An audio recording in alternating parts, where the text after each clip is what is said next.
kind of trying to do too many things all at once, just like normal.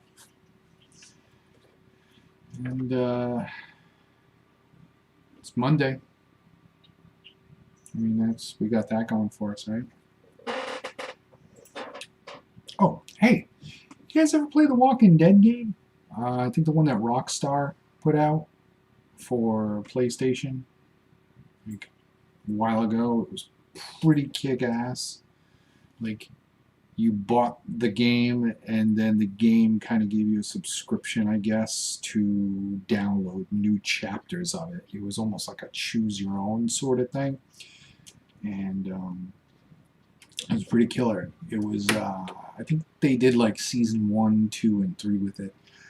There were maybe 1 or 2 interactions with characters from the comic book universe, not the show, because it was more in line with the comic book. It was, I remember in the first season they ran into,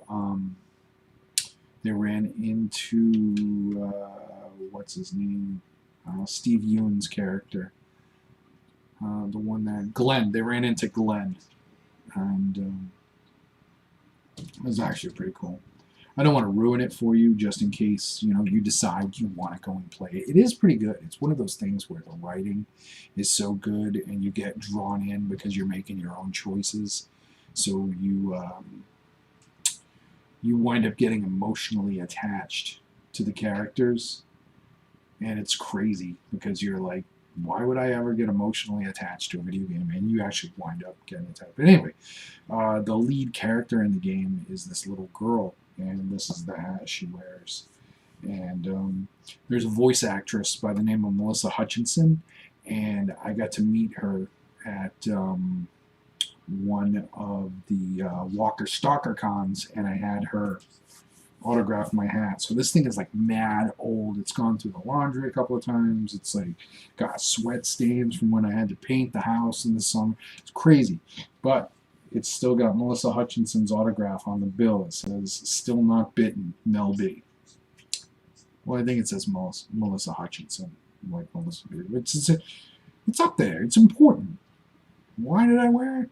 I don't know. Because I've got very little hair and I'm trying to grow back. A little self-conscious about it, but it's going to grow back. Wife says I'm still sexy. She is actually contractually obligated to say that. It's in her paperwork.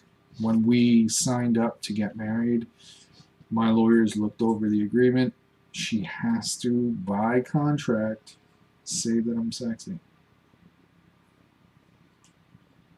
It's what it says on paper. Anyway, guys, thanks for watching. I'm going to work on some Manalix stuff today. I'm still plugging away at the Hellpug and Velocicock book, but I can only show you the things that Mark will allow me to show you. Mark May of Silent Mayhem Productions. If you guys aren't on board with the Hellbringers card game, or any of the books that are being produced, I think today is the last day for the Kickstarter for one of the books. I forget which one it is, because he's got so many, and they're just coming out so quick, I can't keep track of them.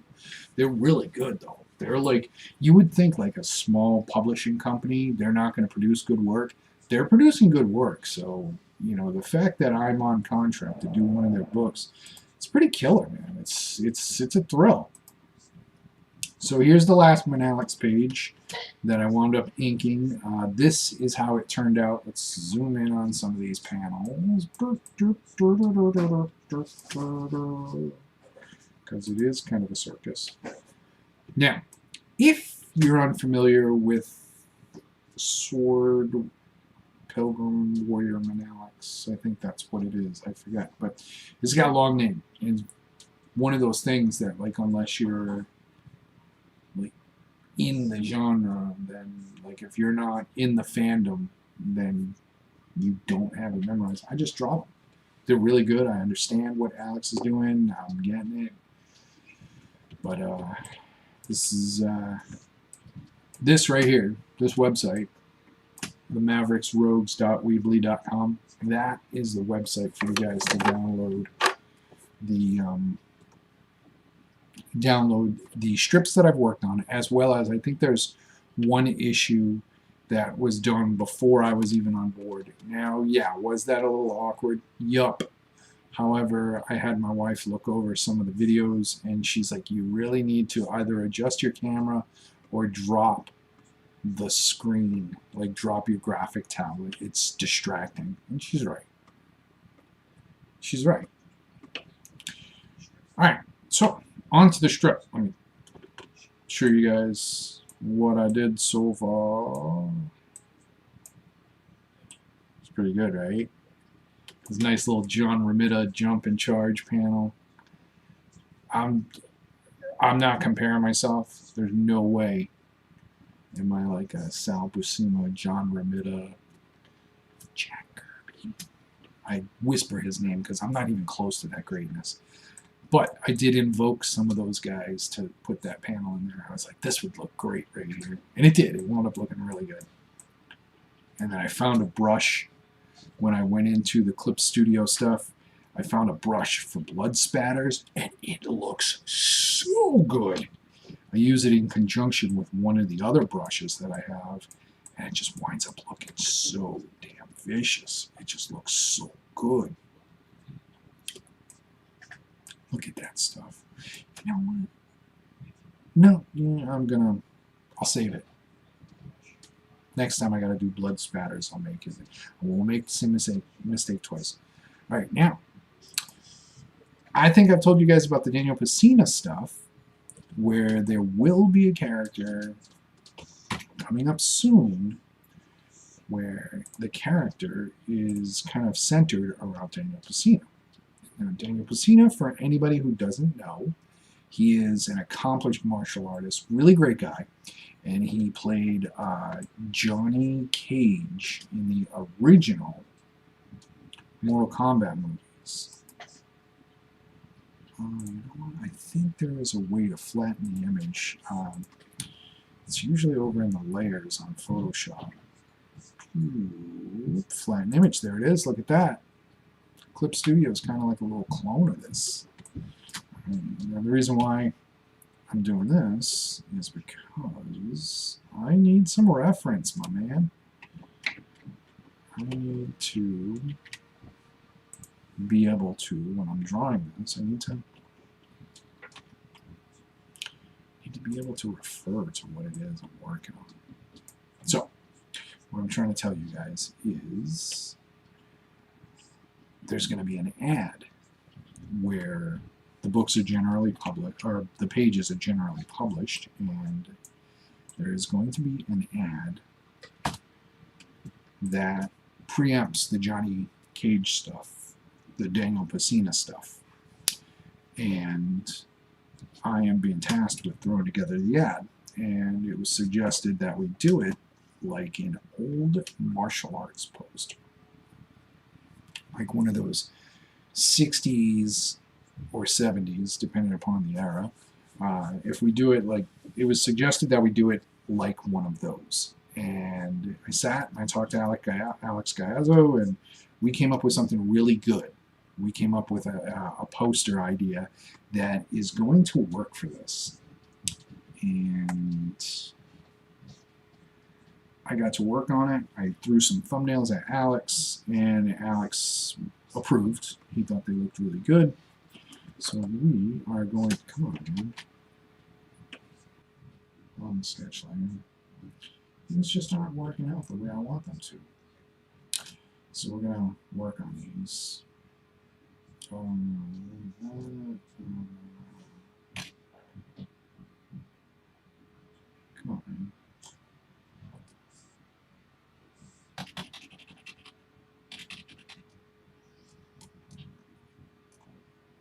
So for those of you that don't know, the Manalix series is written by Alex Gallardo, and he's a guy that runs Mavericks Rogues, and it's a YouTube channel where they play video games and they kind of hang out. They're just really good guys.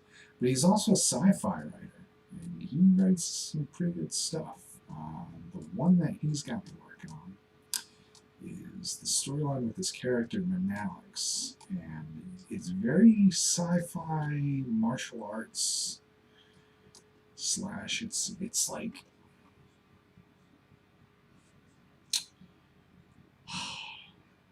it's hard to explain. It's almost like Blade Runner, but it's not. It's very like Star Warsy sci-fi, but it's heavily. It's like heavy martial arts. So that's why I get this.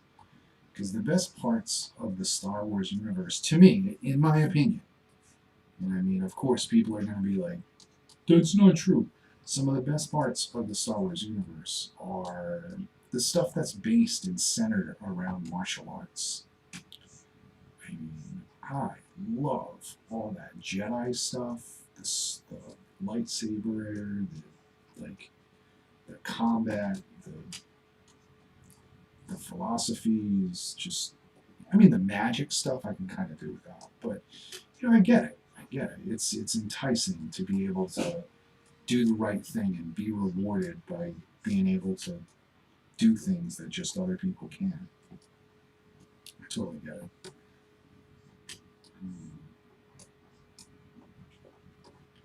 So what I like to do is, if you've never watched me work before, I like to kind of ramble and just go on with my stream of consciousness stuff as I'm working. And I usually like to sketch out. I usually like to sketch and flesh out what it is I'm working on. I usually like to sketch out. That sounds weird. It's like I like to freak out on camera and you guys get to watch. What I do is I sketch what I'm working on. And I flesh it out and make a mess. And then I tighten it up as I'm working. I tighten it up and I'll show you guys the process. Now the Daniel Pesina stuff, I'm going to use photo reference and get his face in there. And it's going to be just like, you're going to know. You're going to look and you're going to be like, hey, isn't that Johnny Cage from the Mortal Kombat movies? And I'm going to be like, no, that's Daniel Pesina.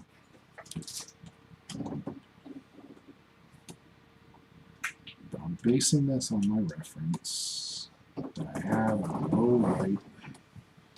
And the world is good.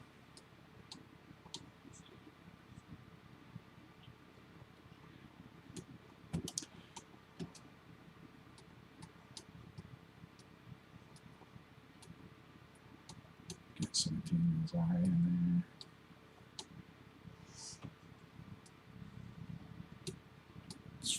How can you work so fast? How can I work so fast? I don't have time. I have to work fast. I'm like a jewel thief. Like Tom Cruise in a Mission Impossible movie. I even have to wear lifts. There's a joke about Tom Cruise's height, in case you missed it.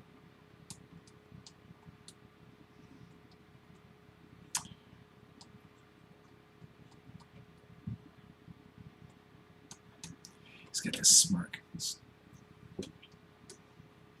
Because he's like, I'm looking forward to this fight. I can't wait to bust you guys up. And then once you see his fist, right? Because the back of his hand is there. His thumb will come up somewhere over here. And then that, and then what's going on like that. Now, take a look at that vest. It is that Alex M symbol.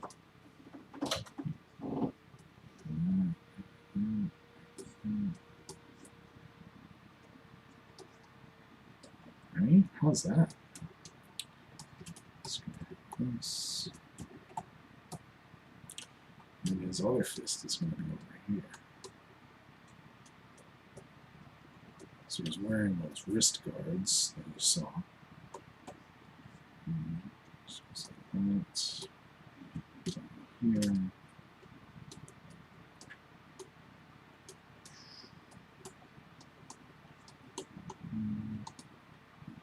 So I'm going to say that maybe it comes to like a couple of there, and then there's the thumb. It's kind of in a nice little ready stance pose. Now, if anybody's wondering, and they're like, well, where'd you get the layout for this? What are you paying homage to? Is it homage? Homage. Homage? Homage. I don't know. What am I doing? I'm referencing Master Killer. There's a nice little movie poster out there where one of the monks is standing in the foreground, and he's got like his hands open in like a wushu stance. And I don't know what martial arts philosophy Daniel Pacino subscribes to. Like, I don't know what his training is in. So I just went with like a standard, you know, on the outside looking in, I'm a dummy, and this is a horse stance, and there you go. I'm sure once Alex sees that video and he hears what I just said, he's going to be like, dude, look, here's the stance. This is what you need to do. He'll hook me up. Watch. In fact, if he hops in and he just heard that, he's going to be like, comment. He's all about the reference. He's really good. Like, he'll tell me, oh, so this is what this is supposed to do. And I'm like, nope, this is how it's going to look, because this is how it's... We tend to thrive when he tells me what it is I'm doing with these pieces and what the purpose is of certain things. I'm like, oh, okay. So we do this then. It's like, yeah, actually that is a good idea. There was something we just started talking about for one of the future strips. It's like, oh, this does this. And I'm like, nah, I don't like the way that's designed, so it's going to go this way, and it's going to look like this for this reason. And he was like, wow, that's actually really a good idea. Let's check this out. This is the sketch layer, okay? Turn off this little reference. So this is the sketch layer, and I have it at 37% opacity. The stylus, using the paintbrush, my favorite brush being the Lando Calrissian, because it just, you can do so much with it. It's just amazing. It's almost like a number 7 sable, which nobody knows what the hell I'm talking about. But if you're a cartoonist, you're like, all right, I get it. But that brush, Lando Calrissian, I'm using like a screen black. It's not like a rich black. It's like a nice RGB black that prints well.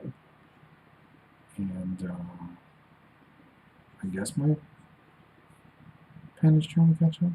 I should quit out of this so that that doesn't bug me.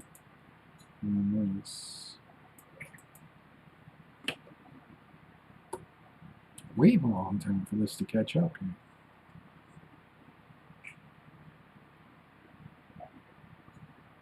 Come on.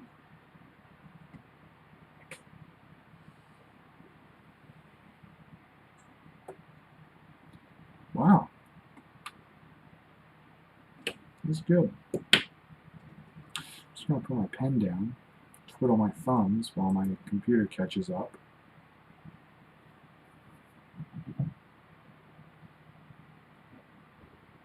This is entertaining, right? I don't think it is.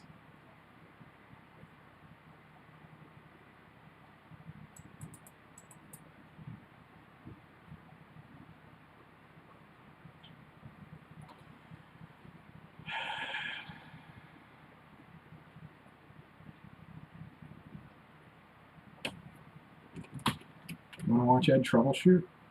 We can do that.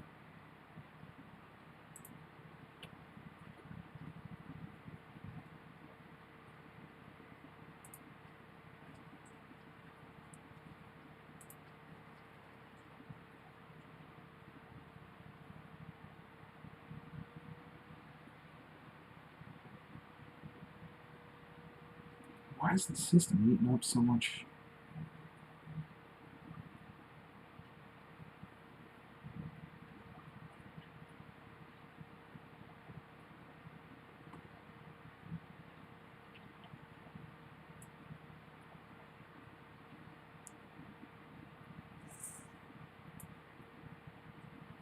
I don't get it.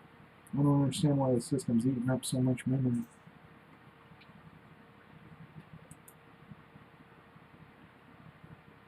I can't kill the system. Well, maybe I can. Let's watch this. Let's see how this turns out.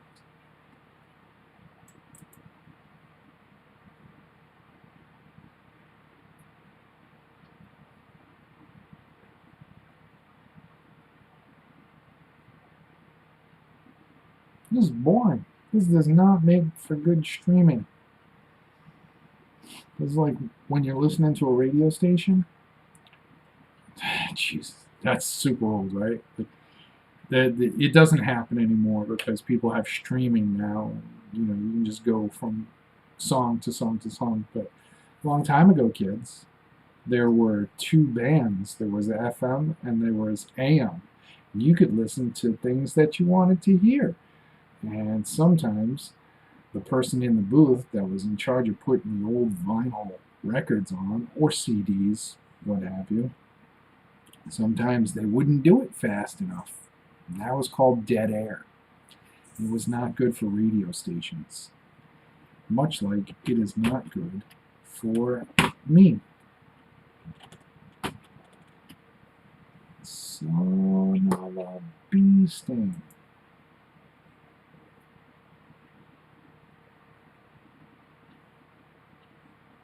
Okay. It's eating up memory. Whatever you're doing, causing this process will cause Windows to become unusable.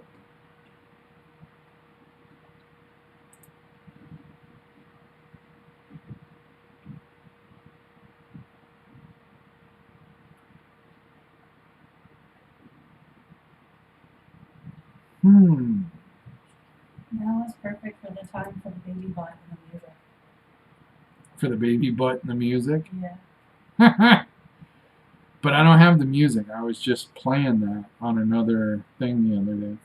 You can hum Yeah.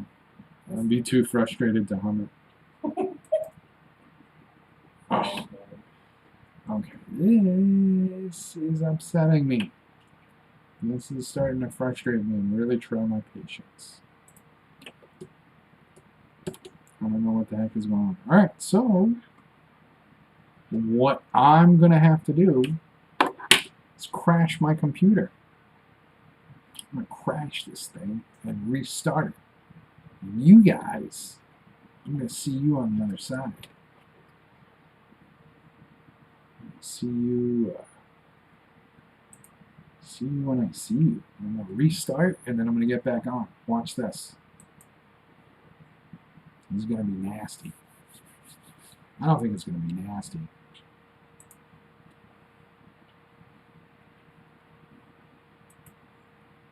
Maybe it might. Who knows?